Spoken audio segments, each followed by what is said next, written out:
بسم اللہ الرحمن الرحیم۔ جیسا کہ آپ نے دیکھا کہ ہم نے ایک سلسلہ اور پروگرام شروع کیا ہوا ہے، تو میں اس کی پہلی قسط آلریڈی بیان کر چکا ہوں، تو آج انشاءاللہ اس سلسلے میں ہم آگے بڑھتے ہیں۔ تو سب سے پہلے میری گزارش ہے، جنہوں نے ابھی تک میرا چینل سبسکرائب نہیں کیا ان سے گزارش ہے کہ وہ میرا چینل کو سبسکرائب کر لے۔ تو بسم اللہ الرحمن الرحیم، شروع کرتے ہیں اللہ کے نام سے جو بڑا مہربان نہایت رحم کرنے والا ہے۔ حضرت حمزہ سید الشہداء کے متعلق تحریر میں ان کے ساتھ ایک ہی قبر میں دفن ہونے والے ان کے شہید بانچے حضرت عبداللہ بن جاش رضی اللہ تعالیٰ عنہ کا ذکر تھا۔ آج کچھ ان کے متعلق مزید تفصیل سے جانتے ہیں۔ حضرت عبداللہ کی والدہ محترمہ کا نام حضرت امیمہ بنت عبد المطلب ہے۔ یہ نبی کریم صلی اللہ علیہ وآلہ وسلم کی پھوپھی ہیں۔ ان کی شادی قریش کے قبیلے بنو اسد میں حضرت جاش بن رناب سے ہوئی۔ ان کو اللہ نے 3 بیٹے اور 3 بیٹیاں دیں، جن کے نام اس طرح ہیں: حضرت عبداللہ بن جاش، حضرت عبد بن جاش اور عبید اللہ بن جاش، جبکہ بیٹیوں میں حمنہ بنت جاش، ام حبیبہ بن جاش اور زینب بنت جاش ہے۔ عبید اللہ بن جاش کی شادی ابو سفیان کی صاحبزادی رملہ سے ہوئی۔ دونوں نے شروع میں اسلام قبول کیا اور حبشہ کو ہجرت کی۔ اللہ نے ان کو ایک بیٹی سے نوازا جس کا نام حبیبہ رکھا گیا، جس کی نسبت سے حضرت رملہ بنت ابو سفیان کو ام حبیبہ کی کنیت سے جانا جاتا ہے۔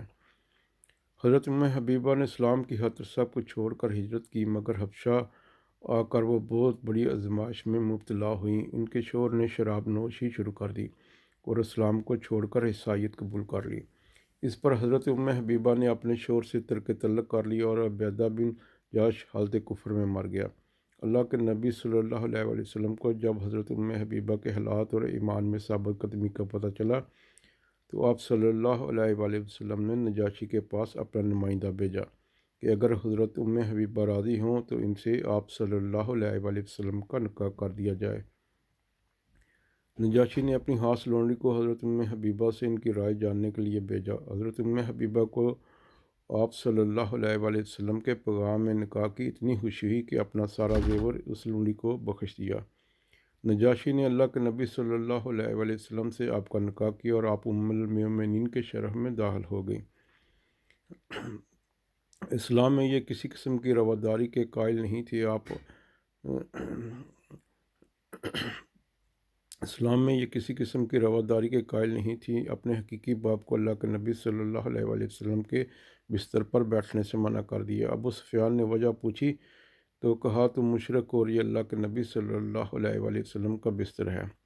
ابو سفیان نے غصے سے کہا میرے سے الگ ہو کر تم بگڑ گئی ہو۔ بعد میں ابو سفیان نے فتح مکہ پر اسلام قبول کر لیا۔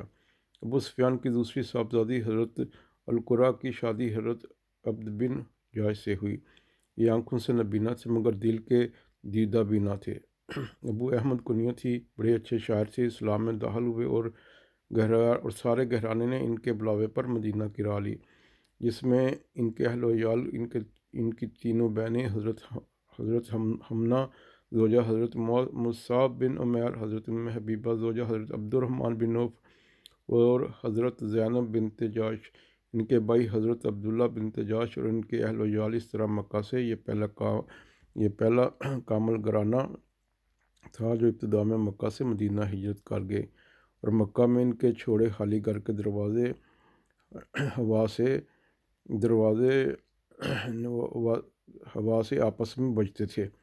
ایک دن عتبہ بن ربیعہ ابو جہل اور حضرت عباس کا ان کے گھر کے پاس سے گزر ہوا تو عتبہ بن ربیعہ نے خالی گھر کے بجتے دروازوں پر بڑے افسوس کا اظہار کیا، کیونکہ بنو اسد ان کے حلیف تھے۔ ابو جہل نے کہا ایسے کمزور لوگوں کے لیے افسوس کیسا؟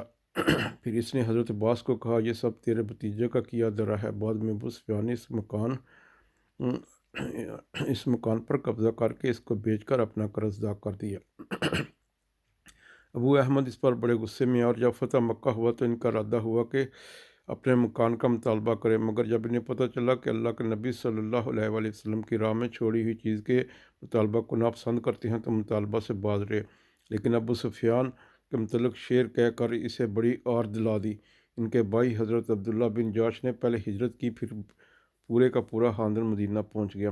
حضرت عبداللہ نے بہت سے سرایہ میں حصہ لیا، ان میں سب سے مشہور سریہ نخلا ہے جو طائف کے پاس سے مقام ہے۔ یہاں ایک قریشی تجارتی قافلے پر نظر رکھنے کے لیے اللہ کے نبی صلی اللہ علیہ وسلم نے آپ کو بھیجا۔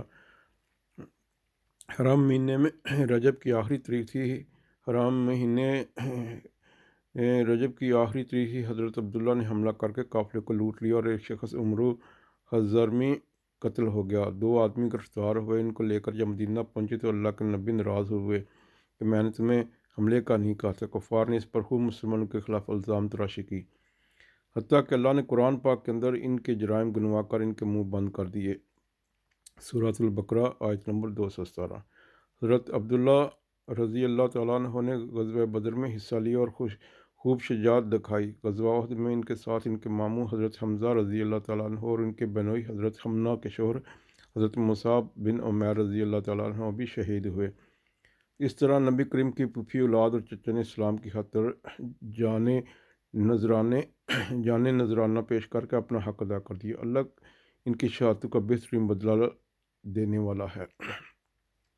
حضرت زینب بنت جاش رضی اللہ تعالیٰ عنہ پر الگ سے لکھنا ضروری ہے کیونکہ ان کی ذات بابرکات سے کچھ شرعی قوانین وابستہ ہیں۔ میری تحریر اور فہم میں اگر غلطی ہے تو اللہ تعالیٰ معاف فرمائے۔ امید ہے احباب بھی قابل اصلاح جانیں گے اور اصلاح فرما دیں گے۔ بس دھیان میں رہے کہ اسلام اور پاکستان کے لیے کتنی قربانیاں دی گئی مگر ہمیں بغیر قربانیوں کے مفت میں مل گئے ہیں۔ غور کریں ہم ان کی کتنی قدر کر رہے ہیں۔ جاری ہے انشاءاللہ باقی کا اگلی قسط میں۔ دعاؤں میں یاد رکھنا اور اپنا خیال رکھنا۔ اللہ حافظ۔